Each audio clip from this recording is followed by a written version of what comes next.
Here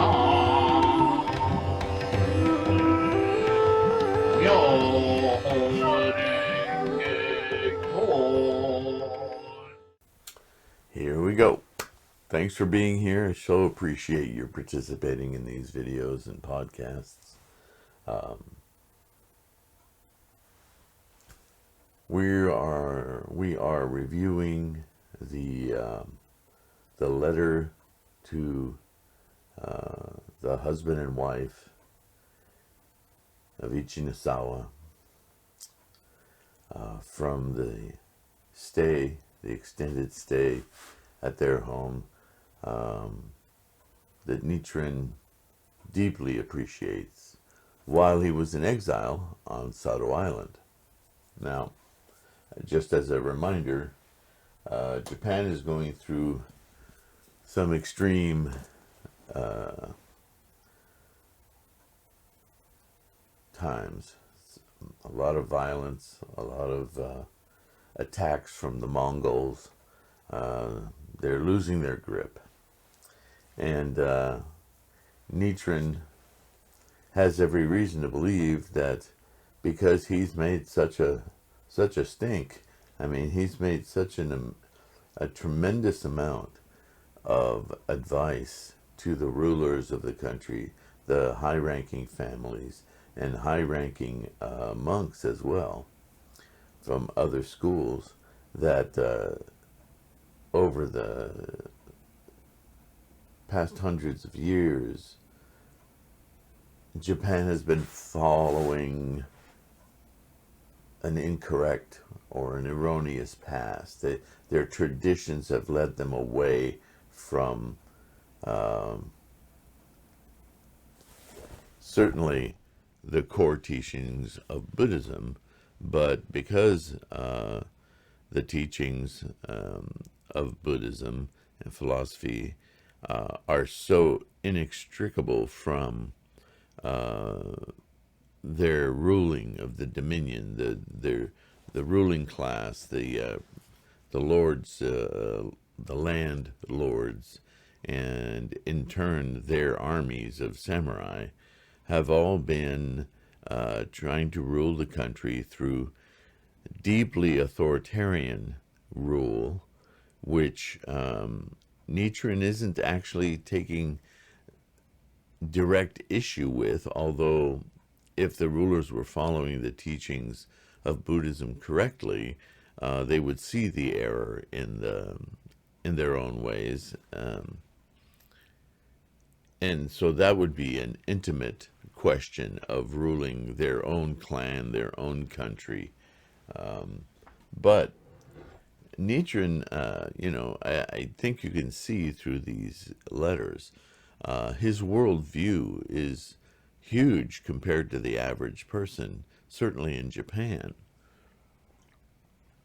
or anywhere else for that matter. People tend to think their world in terms of their own town or their own region, right? They scarcely ever conceive of a world outside of what they see with their own eyes. That which we take for granted, with the communications that we have, television, radio, internet, so on and so forth. You've heard it said many times, maybe I don't hear it so much anymore, but we've taken for granted how small the world has become. The world, in fact, hasn't become smaller, but it seems so because we seem to be able to reach with our minds and our communications and so forth so much further beyond what we experience in our immediate surroundings, right? And then you take into that, flight and trains and so on and so forth. So you might want to think back in those terms to the experience of the average individual in the 13th century was very, very limited. And in place of that larger worldview, what if you allowed yourself to think beyond your immediate surroundings, what took the place of that, I guess you could say, is tradition. Tradition itself became your extended worldview. So I say that because I want you to understand how deeply attached, ingrained these ideas of tradition were. To us today, tradition is kind of, observing holidays, and we're almost flippant about tradition because everything to us today, it's much easier to understand how everything is in a state of flux all the time, which is another reason why Buddhism is easier for us to understand, because the teachings of Buddhism center around this idea of constantly changing things. This was very revolutionary thinking, especially when it was first introduced by Shakyamuni, right? So still kind of revolutionary idea in 13th century Japan. But certainly the people of Japan who were practicing Buddhism in their homes, and certainly the recipients of this letter from Nichiren, both have, Nichiren is in a unique or an uncomfortable position of sorts here, because he's extremely grateful for their life-giving support while he was exiled in Sado Island, on Sado Island. But at the same time, he sees the world in a very different way than those locals do, and he understands that the traditions they're adhering to, the Nembutsu, it's prohibiting them from seeing the bigger picture. And being as he's been intimate with these people, he's lived with them in their house, been fed and fed them, shared his messengers, his occasional gifts of support and donations, whatever you want to call them. So he has a very close relationship with these people, the husband and wife. And the husband is actually a lay monk, so he's teaching others in this tradition of Nembutsu. So this is somebody he deeply wants to reach and help him. In Nichiren's eyes, he's actually saving their lives, right? Because they're in the midst, not only because of the teachings of Buddhism, but because they're in the midst of a future onslaught from the Mongols. The Mongols are slowly marching down from the north and sacking areas of Japan, and it's only a matter of time before they get to Sado. And if your mind isn't right when that happens, you're going to suffer greatly. So Nichiren feels very motivated to get him unstuck from his traditions, and his wife, of course. I think the recipient of this letter, marked as his wife, indicates that he's a little more secure in her really reading through the letter and getting it and encouraging her husband. Her husband is more concerned with the way he appears in his community than he is with, although he's very sympathetic to Nichiren, he's very timid about taking that committed step toward declaring his allegiance to the Lotus Sutra. The Nembutsu rails against the Lotus Sutra, so it's quite a flip for him to make. And he's less worried, I think, from all indications, about making the flip for himself than he is about owning that Lotus Sutra in his heart, and that being seen or somehow observed, even if he doesn't declare it outright. If his followers and his teachers and students see him as someone who's now swaying, regional opinions being what they are, he could subject himself to reprisals. So he's not only concerned, he's afraid. So in a way, Nichiren has to wake him up and go, look, there's a bigger issue at hand here that you're not thinking about. So I say all of that to prepare you for this next, as we close out this letter, this Gosho. You're going to see Nichiren move from, as we have throughout the letter, move from a gentle kind of acknowledgement and suggestion, more of a shoju kind of way, and transition, as he has been, to a more adamant kind of position. And now we've been listening to him kind of recount his life experience up to the moment of his joining them on Sado Island, right, from his exile. So now we're going to take a final shift where Nichiren's going to be telling them in no uncertain terms, okay, here's the worldview you need to adopt. Here's what you need to understand. And he's going to make a rather profound gift to both the husband and wife as his ultimate offering to sway them away from tradition and on the teachings, or put them on the correct path in their attainment of Buddhahood practice, right? So, we closed last time with Nichiren's struggle with sending him or them a copy of the Lotus Sutra. And he wasn't sure that the husband, the lay monk, was reachable or confident enough that he could bequeath this gift of a translation of the Lotus Sutra. Mind you, it's written by hand, in Nichiren's hand. He doesn't want to just give it to him like, if you can read this in your spare time, right? He wants to bequeath this to them as a very respectful offering that they will take seriously and actually read. And he's been torn about that because he doesn't really get the sense that even though they support him in person and they treat him well, that they've severed their ties in any way with Nembutsu. He doesn't get this commitment to grow out of that tradition. So he didn't send the Lotus, the translation of the Lotus Sutra to them, and he's torn by it.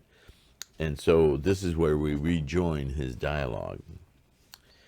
In the midst of all this, he says, I received word that the copy of the Lotus Sutra that I had earlier intended to send had been destroyed in a fire in Kamakura. Man, what is going on? What kind of karmic act is going, or effect is going on here? What obstacles? So he continues. More than ever, it seemed as though the lay monk had no connection with the Lotus Sutra. And I wondered at myself for ever having promised to send him a copy. Like, if it was burned in a fire, it's almost as though karmically this lay monk, Ichinosawa, has a tremendous aversion to getting this sutra. He doesn't even want to see it presented to him karmically. Moreover, when the nun of Kamakura was leaving Sado to return home, she found herself in difficulty for money to cover her journey. I reluctantly asked the lay monk to provide for her expenses, though I regret having made such a request. I could, of course, simply return the sum of money to him along with the interest, but my disciples point out that I would still be failing to keep my original promise. I am faced with difficulties any way I turn, and yet I am afraid that people may think I am given to irresponsible and deceitful behavior. This is an interesting lesson for us, right?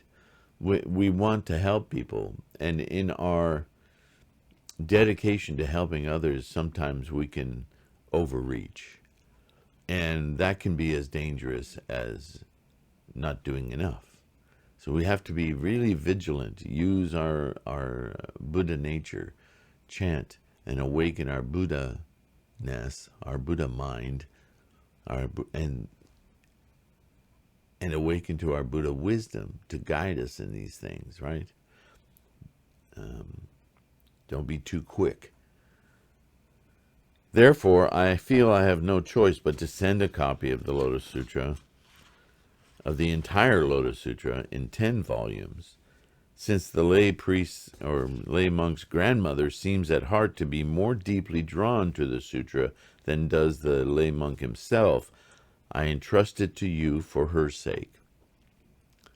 So, he's going to carry through with this promise, with the proviso that the grandmother seems to, at very least, be interested in reading the Lotus Sutra and learning more about this practice.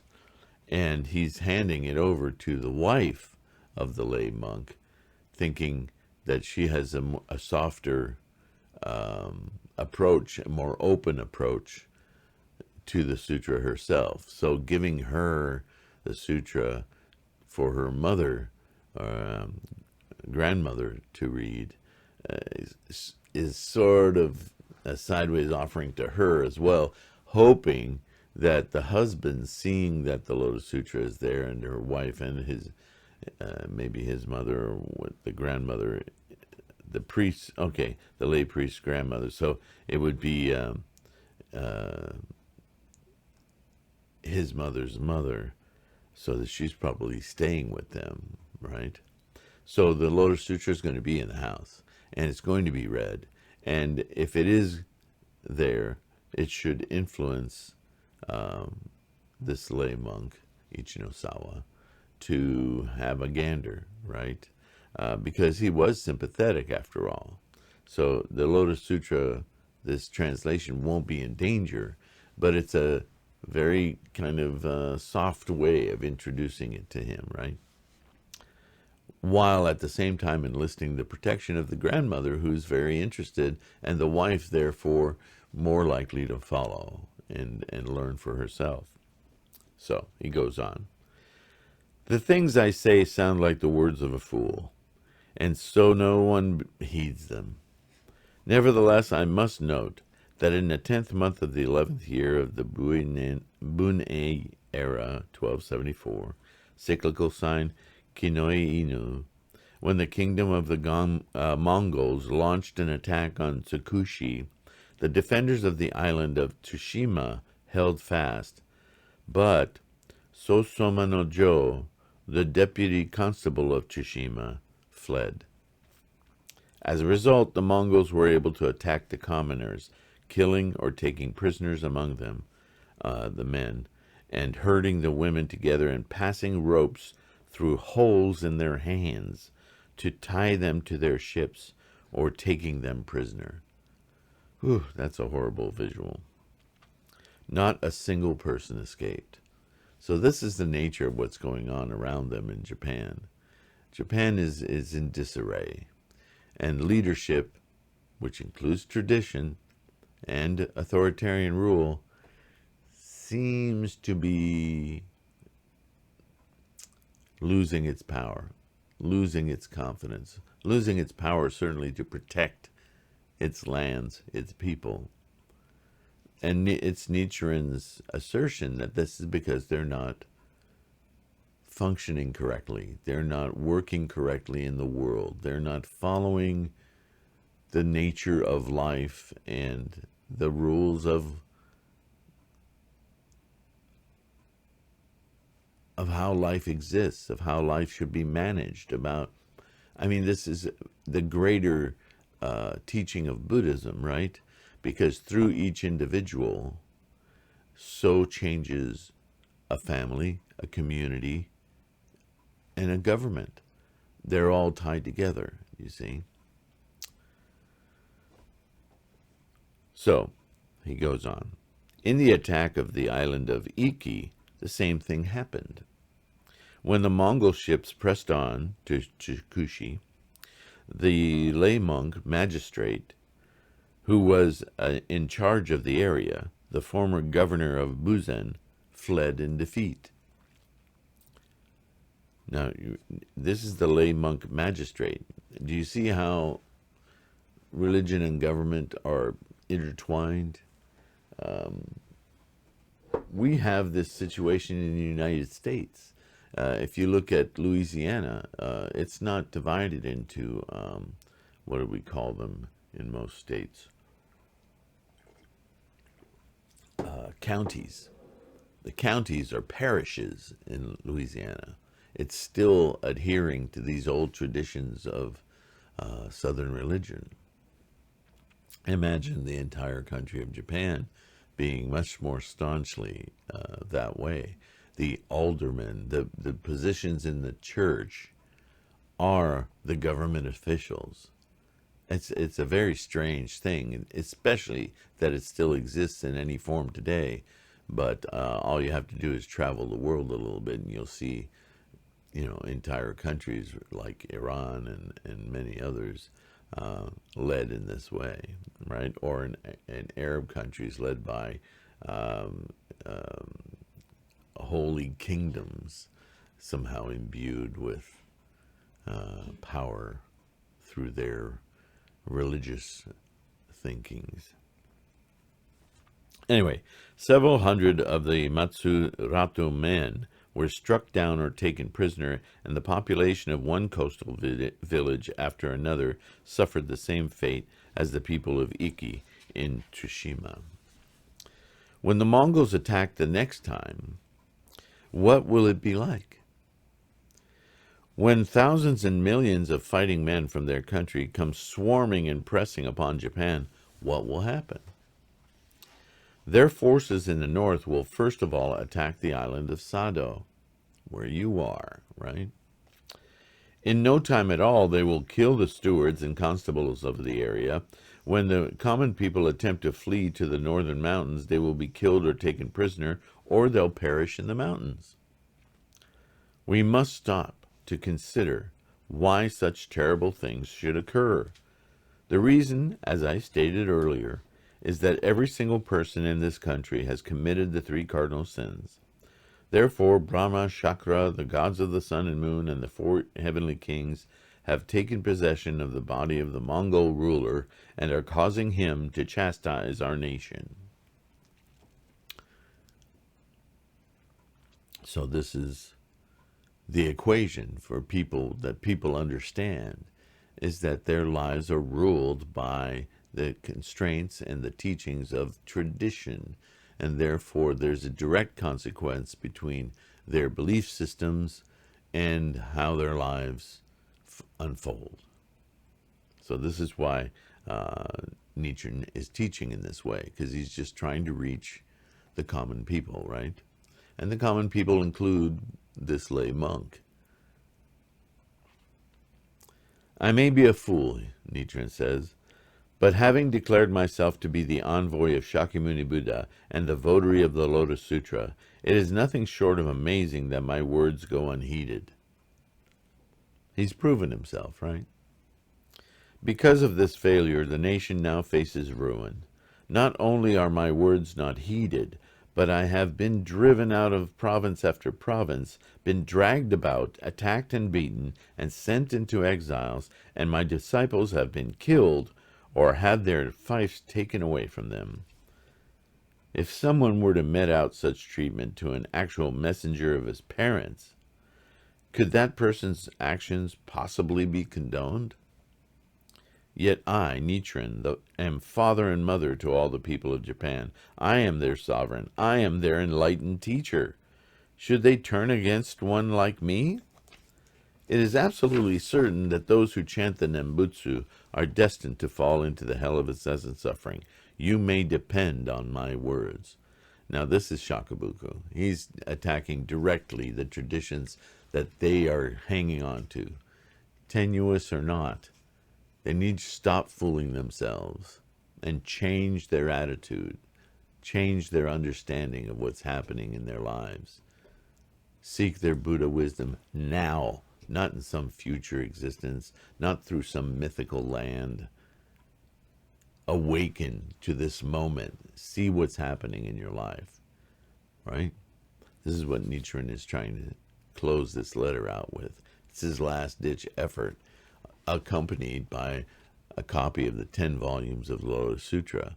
So he has to make sure that it's received in its proper intent.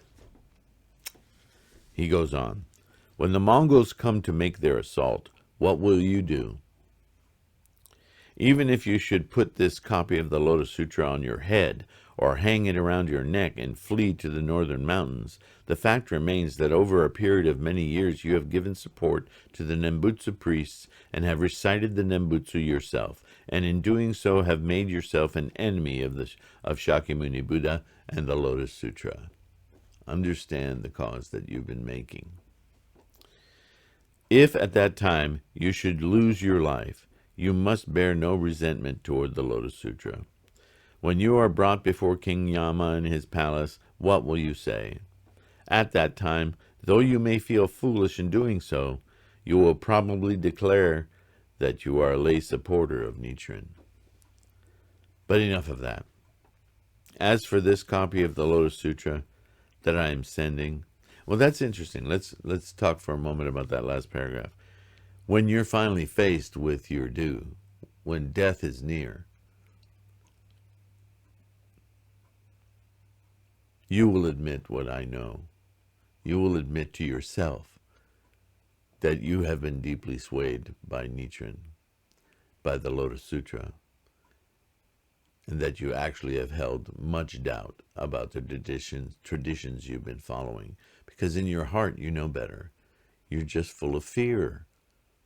So this is why Nichiren is talking to him so directly, using shakubuku as a method to give one last blow to this fear that he has and encourage him, look, just go for it. Dedicate yourself to what you know is right. Let go of the appearances of things. This Nembutsu, it has not served you or the country well. Take resolve in the Lotus Sutra. Study the Lotus Sutra. You know you want to, right? So this is, in essence, how Nichiren is approaching. But then he again, because he has a soft spot for them, he says, well, enough of that. As for this copy of the Lotus Sutra that I'm sending, you should ask Gakujobo to read it for you regularly. But whatever anyone may say, you must not allow any of the Nembutsu monks, true word teachers, or observers of the precepts to look at it. Right? That would not serve you well. If they see it, they look at it, they're going to manipulate and attack, and it's going to cause you great harm. So keep it secret. Keep it to yourselves. Read it constantly, but just for you. Because he knows their commitment is weak. So until they start studying, they won't gain the confidence to be able to protect that teaching, to be able to repel onslaughts from outside, from people who don't want them to know this, especially the Nembutsu teachers, right?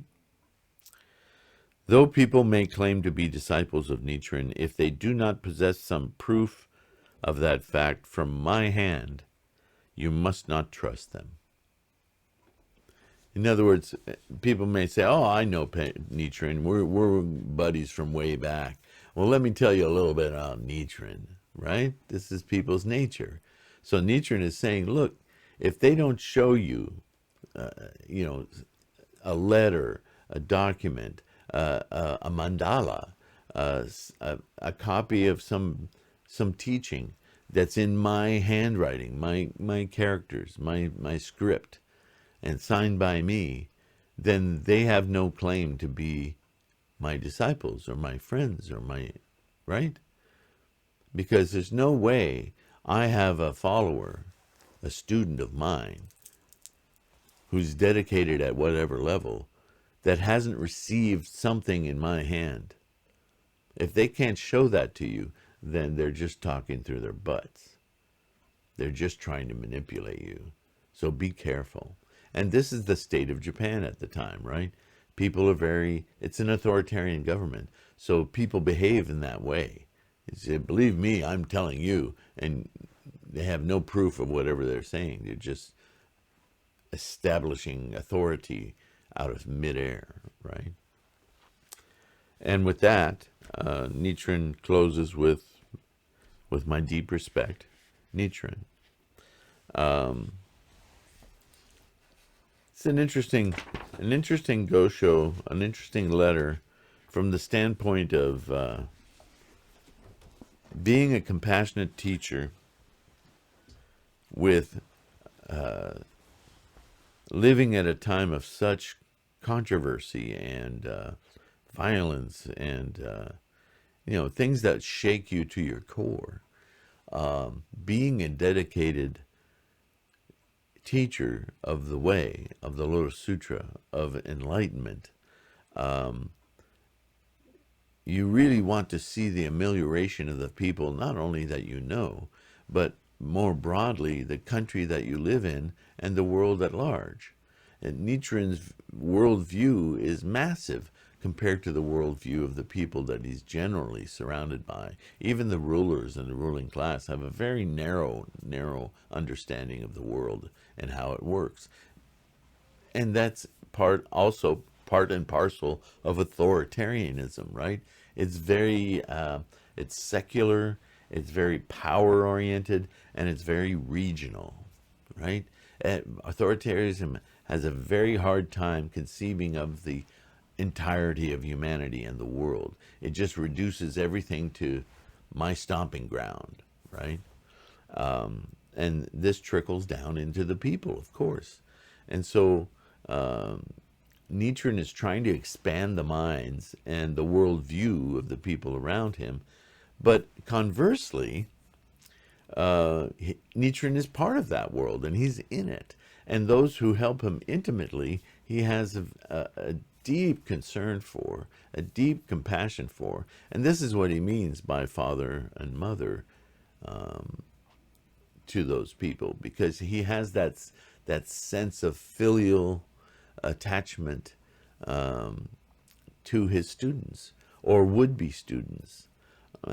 Maybe, and we have stories in the West all the time of the most troubled child gets the most attention, and all the weird dynamics that causes in a family with multiple children, right? But it's not that the parents have any less love or admiration for their children that are doing well. It's that they recognize that this child, with his obstacles or her obstacles, is in much more need of guidance. So in this same way, this is how Nichiren feels about this couple. And there are many lay monks of Nembutsu, even on Sado, right? But these were the ones that took him in and that protected him and gave him shelter. So, of course, he's going to have a stronger feeling of allegiance to them, if for no other reason that they made a commitment outside of their traditional acceptance. See, they've already taken a step away.